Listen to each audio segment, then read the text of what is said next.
안녕하세요. 보다 많은 이들이 인문학의 가치를 알아주길 바라는 르네상스 랩소디입니다.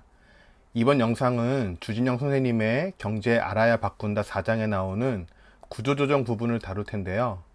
진보의 디테일에 대해 진지하게 고민해보는 컨텐츠가 되었으면 좋겠습니다. 구독과 좋아요 부탁드리며 시작합니다. 개별적인 디테일, 요즘 저 스스로의 화두입니다. 알게 모르게 젖어있는 흙과 백의 이분법적 사고를 경계하는 성찰이기도 하고요.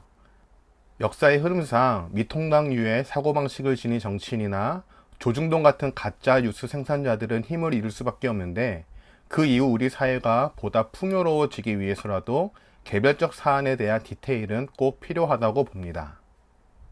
예컨대 전통적인 의미에서 노조는 사측에 비해 약자입니다.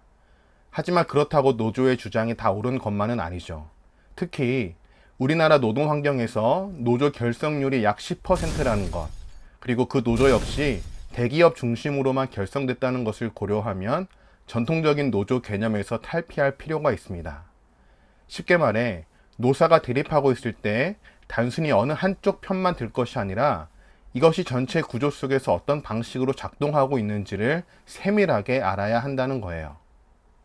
이런 점에서 우리가 가지고 있는 편견, 즉 해고는 악덕 기업주의 살인이고 구조조정 역시 회사의 이기적인 경영 방식이라는 인식도 제고해 봐야 합니다.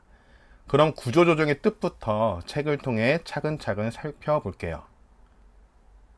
구조조정은 글자 그대로 사업의 구조를 조정한다는 말입니다. 대개 기업에서 구조조정을 한다고 하면 생산성이 떨어지는 부분을 축소하거나 없애거나 파는 거죠. 회사가 팽창하느라 새로 조직을 늘리는 것을 구조조정이라고는 안 합니다. 이처럼 여러 가지 방법이 있는데, 우리나라에서는 이상하게 구조조정이라는 표현을 주로 축소, 즉 대량 해고를 할 때만 씁니다. 이에 비해 수익성이 떨어지는 사업부를 파는 일은 잘 안 해요.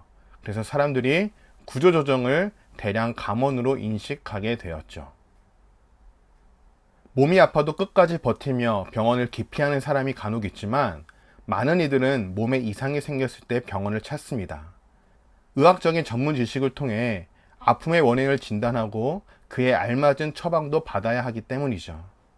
이처럼 몸에 이상이 생겼을 때 의사를 찾아가 치료를 받듯이 확장된 개인을 기업이라고 볼 때 기업 역시 비슷한 원리를 적용해야 합니다.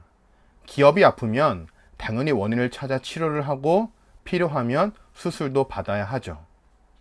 하지만 우리나라 기업은 초기 증상이 발견되었을 때 치료하지 않는 게 문제입니다.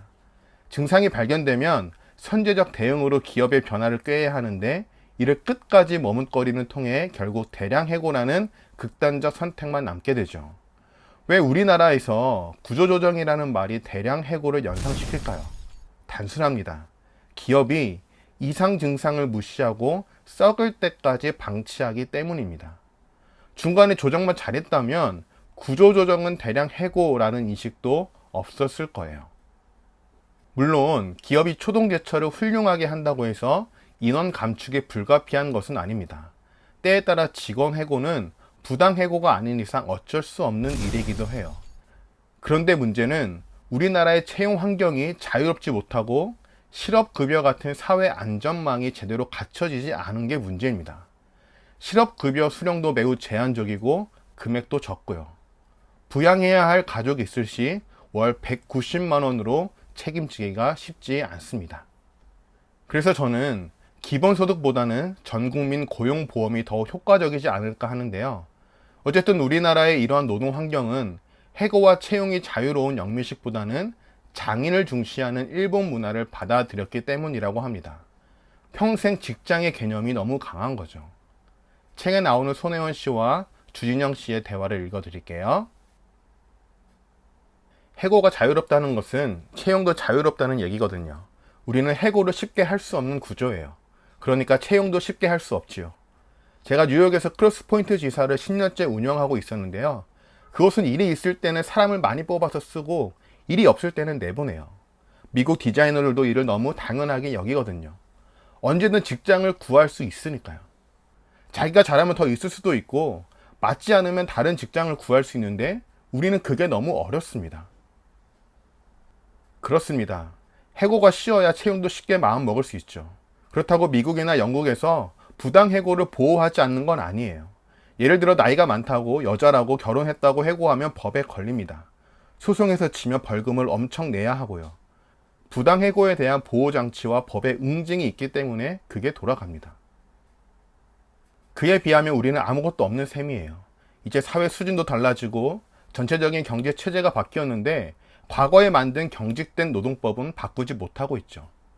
경직성은 피하면서도 부당해고로부터 노동자 보호는 강화하고 개선해야 하는데 거기에는 아무 관심이 없어요. 사람들이 해고는 살인이라고 하는 이유가 있습니다.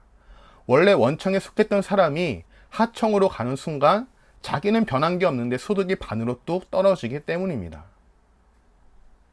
그리고 재취직을 하지 못했을 때 하다못해 중간에 실업보험이라도 제대로 되어 있어야 하는데 그렇지 않거든요. 국회의원들에게 선거 때마다 실업보험 이야기를 하면 그거 안 팔려. 아무도 관심 없어. 그거는 공약으로 못 써 합니다.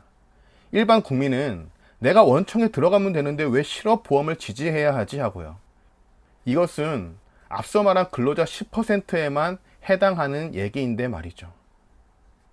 이상에서 알 수 있듯이 주진영 선생님은 해고와 채용의 자유도를 높여야 한다고 주장하면서 실업보험의 중요성도 강조합니다. 실업보험 같은 사회적 안전망이 두터워야 해고는 살인이며 구조조정은 악습이라는 인식도 개선될 테니까요. 그러면서 주진영 선생님은 기업을 향한 정부의 지나친 금융 지원도 손을 봐야 한다고 말합니다. 부실 기업은 자연스럽게 구조조정으로 변화를 꾀해야 하는데 이자 갚을 능력조차 없는 기업도 정부가 돈으로 지원을 해주니 인공호흡기로 간신히 숨만 쉬는 부실 기업이 비일비재하다고 진단합니다. 여기서 원청과 하청이라는 강고한 구조를 다시 언급할 수밖에 없습니다. 왜 원청이 끊임없이 하청에게 갑질을 할까요? 정부의 지원이 주로 원청 중심으로 흘러가기 때문이에요. 그래서 원청은 배째라 하면서 하청을 달달 볶는 겁니다. 더군다나 근로소득세를 내는 1,800만 노동자 중에 실질적인 법의 보호를 받는 이들은 대기업에 다니는 100만 명 정도라고 해요. 지금도 하청에서는 끊임없이 해고라는 구조조정이 일어나고 있는데도 대기업 중심의 노조는 이에 관심이 없죠. 책을 한번 읽어볼게요. 구조조정을 죄악시하는 사람들 상당수가 우리나라 임금소득 상위 10%에 속합니다. 제가 어떤 상장기업 사회이사일 때 그 회사 공장에 간 적이 있어요. 250년 정도 일하는 공장인데요. 별 생각 없이 물어봤어요. 여기서 비정규직이 몇 명이냐고요. 250명 중 230명이래요. 저도 놀랐죠. 아니 회사를 어떻게 그리 운영합니까? 라고 물어봤더니 자기네들은 한마디로 하청업자라는 겁니다. 저쪽에서 물건을 주문하지 않으면 목숨이 왔다 갔다 하는 거예요. 그런데 정규직으로 해놓으면 해고를 못합니다. 정리해고는 회사가 위기에 빠졌을 때만 할 수 있거든요. 그러니 아예 구조 자체가 비정규직으로 갈 수밖에 없는 거예요. 이 문제는 우리나라에서 아무도 신경을 안 써요.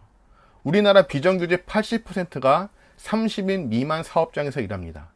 이런 사람들은 아무도 신경을 안 쓰면서 10%에 있는 사람들이 나만 건드리지 말라고 하는 겁니다. 중요한 이야기네요.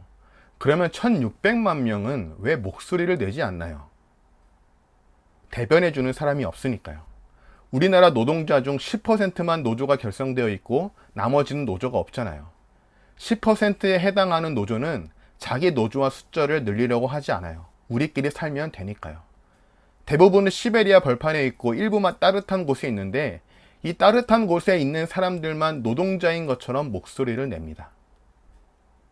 책을 읽으면 읽을수록 가슴이 답답해지면서 이를 어찌 풀어야 할지 막막함도 다가옵니다. 실타래처럼 얽힌 복잡한 문제들을 해결하기 위해서는 단기간에는 불가능할 텐데요.